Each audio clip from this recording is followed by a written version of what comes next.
declare Papua New Guinea as a Christian country. This is a relevant topic to share with you at this time when the bill is before Parliament and the readings have been taken. And I am delighted to speak on that topic because it underpins our very existence as a predominant religion in this country among other religions. So tonight we are gathering, sharing and listening to our stories under a very beautiful Lakatoi building, which symbolizes a particular history in this region, reminding us of how our forefathers built resilient communities to trade and exchange and subsistence agriculture. The long voyages of Lakatois overseas for common good, communion, welfare, and survival of families remain symbols of our political journey in the last 49 years. We have sailed this far as a nation to calm and also rough seas since 1975. Throughout the journey, we have experienced blessings and growth, as well as setbacks and challenges, but also opportunities to hold together as a nation and move on with determination for a better future. As we continue our journey into an uncertain future, we leave behind us both positive but also negative development traces. We leave behind our political traces of success and failures, our economic traces of growth and setbacks, our religious traces of unity and fragmentation, our social traces of stability and instability, and our cultural traces of resilience and dysfunction. For the sake of my address, let me begin with the religious footprints of our early missionaries in the late 19th century. Through their efforts, Christianity has a tremendous impact in our country. Today, everywhere you go in this country, you see churches of one kind or another. People worshiping God in one way or another. People proclaiming Christ in one way or another. People confessing the Lordship of Jesus Christ in one form or another. Evidently, Christianity is, you can say, a predominant religion in this country. So to a greater extent, Christianity contributed to the development of this country since the pre-independence period. Christianity came at a time when the colonial powers of the West penetrated into the Pacific and began its influence. Missionaries from different churches and mission societies found their space in the Pacific. In PNG, the missionaries did not only spread the gospel, but also contributed to the pacification of PNG societies. Missionaries spread the gospel of peace, of justice and reconciliation and unity, and of God's love. And by doing so, they contributed to social stability and peace in the communities. At the outset of the colonial penetration, Christianity left its footprints in our country, which are visible today. They build churches, they build mission stations, they build schools and airstrips, roads, and introduce economic ideas like agriculture and commerce. Today, the churches continue the holistic mission model introduced by the missionaries. We continue to carry on the legacy. Churches are deeply engaged in social services like education and health. Many of the schools and health facilities in the country are run by the churches. Therefore, churches continue to remain strong development partners of the government of PNG. Today, the majority of the population is Christian of one church or another. more than 95% of the population is said to be Christian. Some are active, but others are inactive Christians.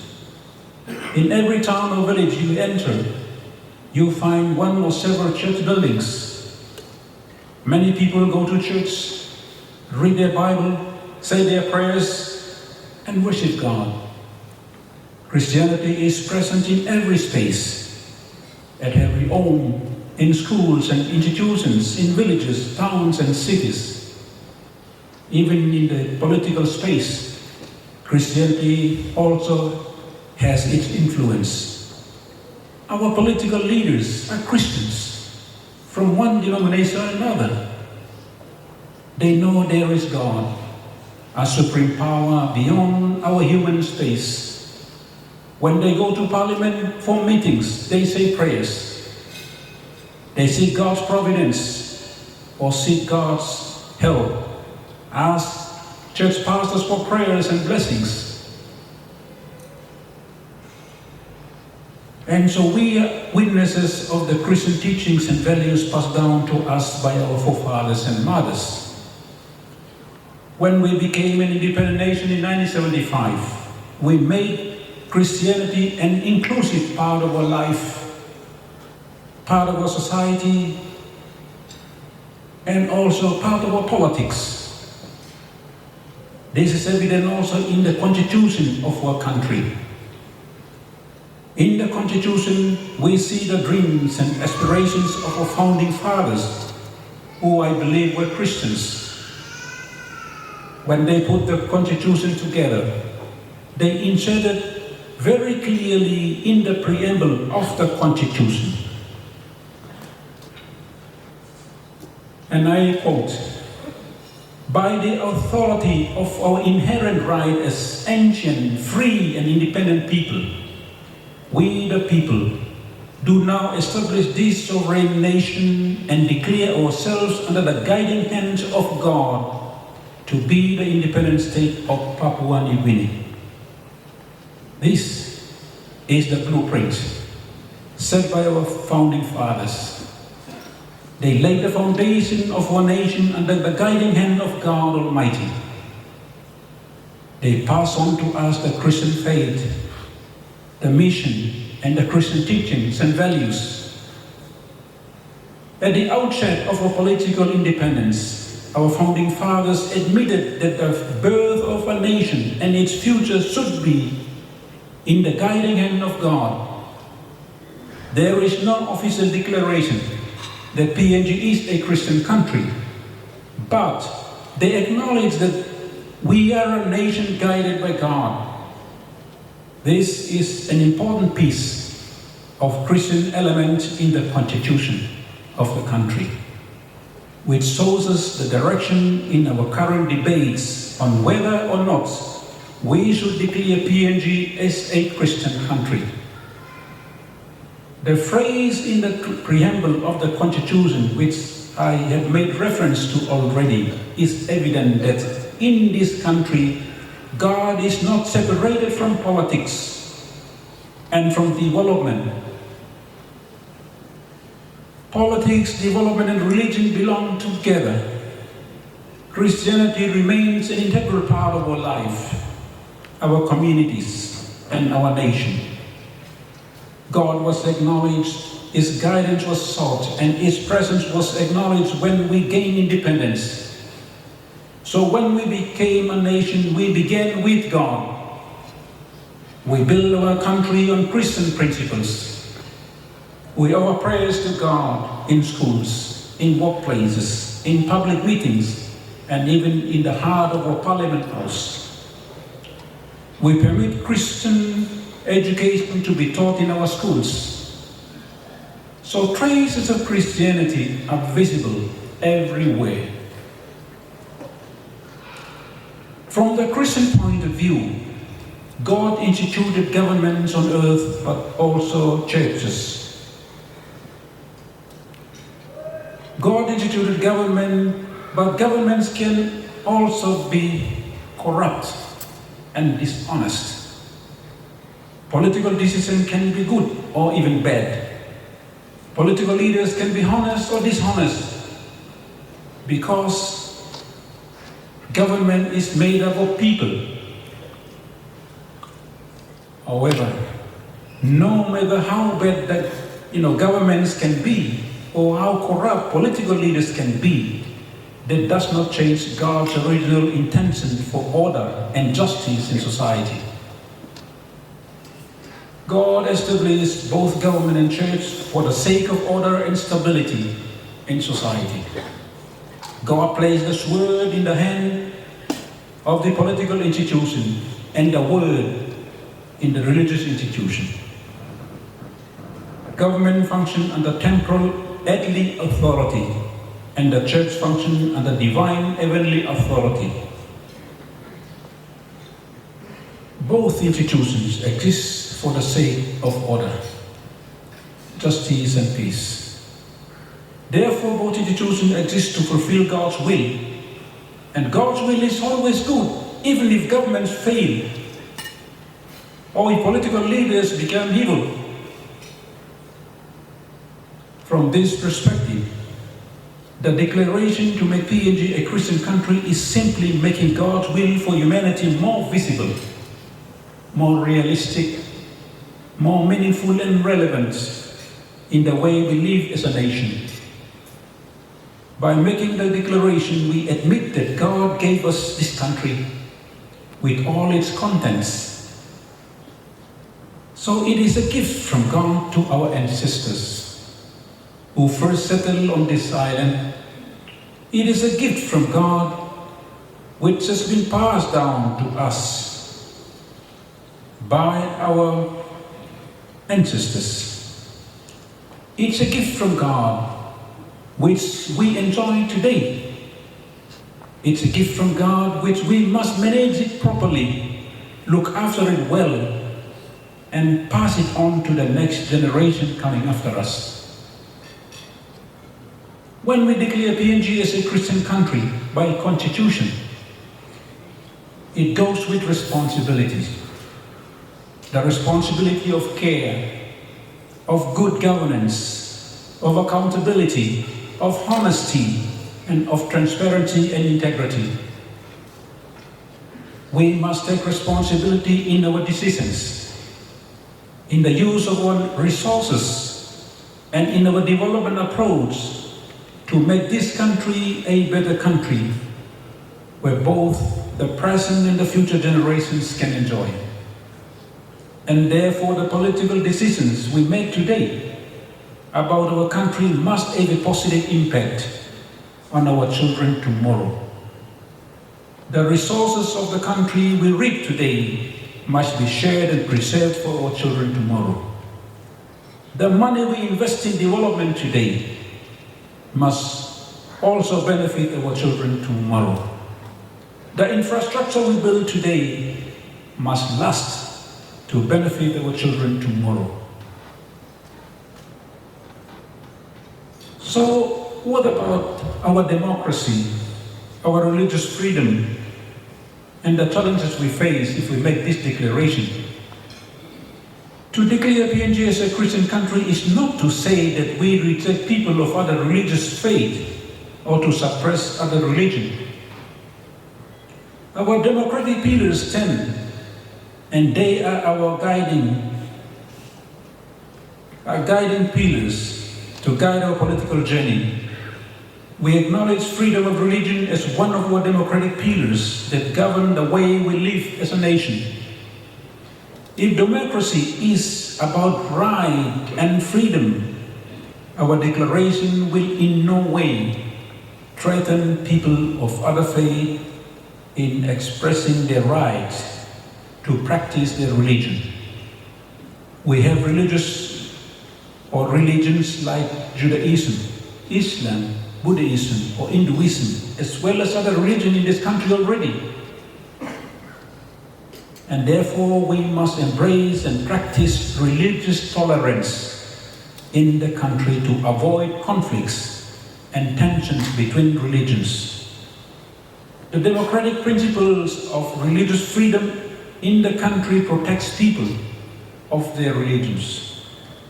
We must respect this so that we can live together in peace and in harmony. As part of the process of this exercise to declare this country as a Christian country, I was involved in the nationwide consultation undertaken by the Constitutional and Law Reform Commission. Almost everyone consulted in the provinces we went agreed that the declaration must be made. So the Constitutional Law Reform Commission sent a final report to the government of this country with the recommendation to declare PNG as a Christian country. From that report, the bill was introduced in Parliament, which is still very current. During the debate in Parliament, there were mixed reactions. Members of Parliament were divided on the bill because they have different opinions about the implications it will have on the country. Some were in the opinion that it contradicts the principle of democracy and therefore very suppressive to other religions who are present in the country. Others said it could potentially affect our bilateral or multilateral political ties with other countries which are dominated by other religions. Some feel that the declaration is a mockery. It's a mockery in the view of the level of violence and corruption and deception and stealing and dishonesty in the country. So where do we stand as church? When the heads of the mainline churches under the PNG Council of Churches met with the Minister for Community Development and Religion just some few weeks ago, which I was also there, the church leaders supported the bill in view of the history and the contribution of the Christian churches in this country. And there is one theological challenge. One significant theological challenge in this whole debate. The challenge lies not in the declaration, but in our perception. There is one significant question to this, and let me ask this question. Is the declaration a religious signpost or a religious formula for blessings and prosperity for this country? You probably may answer in your own way, but let me express my opinion. During the nationwide consultation, many people expressed that at least we have found the key to the development challenges we face in this country. If we allow God to take charge of this country by making this declaration, the country will prosper. We have not progressed well because God was not in control, so now we must allow God to be in control. But listen, using our religious lens to explain development challenges we face in this country only gives false hope to our people. Therefore, we must not see the declaration in the context of what we call prosperity gospel, with the idea that we do this and God will bless us, or we do that and God will lift us up to a next level, or we must be politically correct and God will make us become successful or make our country prosper. The declaration must not be equated with the cargo cult belief that now we have found a formula for prosperity or an answer to our quest for development progress in this country. Such ideas and assumptions are shallow, only superficial and misleading. If we make the declaration with such misleading assumptions, we will become more frustrated because prosperity of a nation does not depend on religious magical formula, but on relevant development strategy and workable development model. Sometimes we are deceived by our own illusion. Instead of being led by reasoning to take different religious and political approaches to development, we have made several attempts in the past already to use our religious lens in order to explain complex political and economic problems in this country. And let me give you 3 examples. In 2007, we have declared a National Day of Atonement to be observed on the 26th of August each year.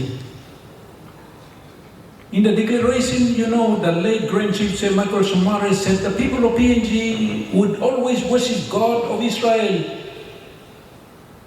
So, in the last 17 years, we have been observing the Repentance Day. However, the social and economic challenges continue to increase. We have not overcome our development challenges. Second example, in 2013, the former Speaker of Parliament, Theological, ordered the removal of the carvings from the PNG Parliament House and be replaced with new Christian symbols. Former Minister for Community Development, Lutaya Koza, supported Urame and publicly called for a destruction of the carvings. Many charismatic leaders also claimed that the images of evil spirits were of Eastern and African origins, which represented idolatry and witchcraft and immorality.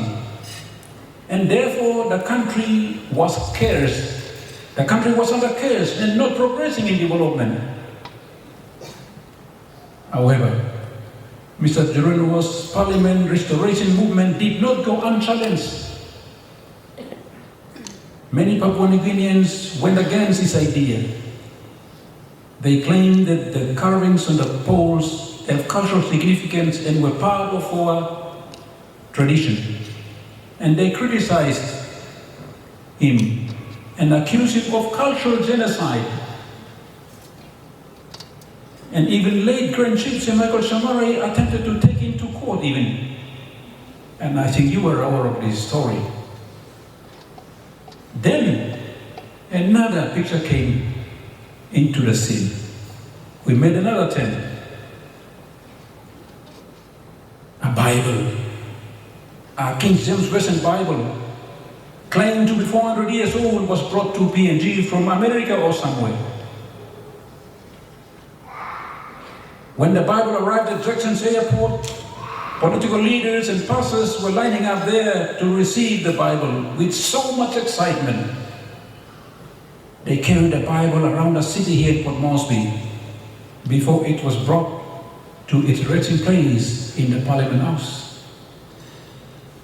Many said this was the cure for our development challenges. Yes, today we still, for myself, it's not a cure. I still drive through endless potholes. We still experience social instability with crime and violence continues. Poverty and anger continues. Abuse of positions and corruption continues. Unemployment and youth disorientation continues. Last year, before the Israel-Hamas war, PNG opened its embassy in Jerusalem. That was a big excitement, and people said the embassy of other countries are located in Tel Aviv, but PNG has its embassy right in the heart of the Holy Land. Many claim that the government was making the right decision by connecting the country to God's people in the Holy Land, This was interpreted by many Papua New Guineans, including church pastors and politicians, as a new door open for blessing and prosperity for PNG. Yet, we see no prosperity, but more suffering due to lack of development.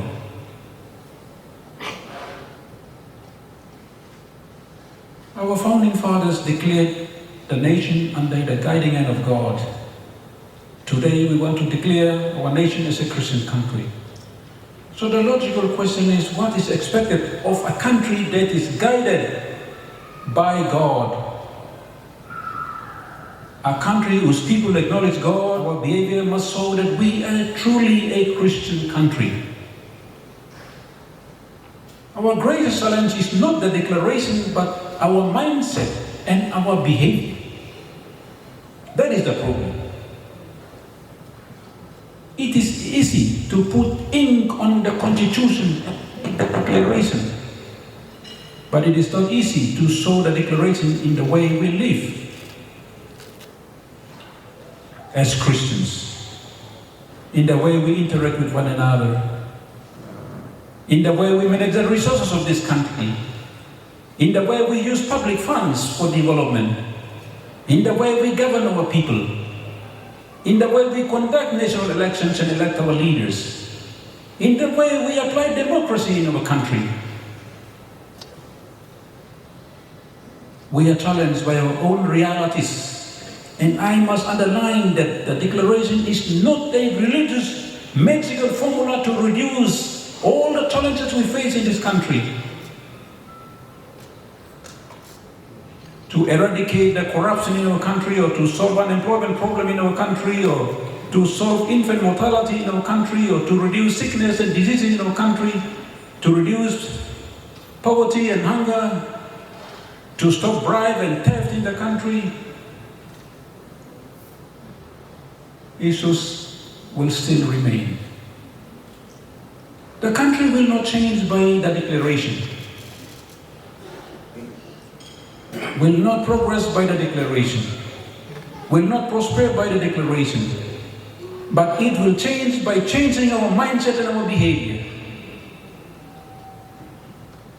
We must take responsibility of our collective decision to declare PNG as a Christian country, with practical steps.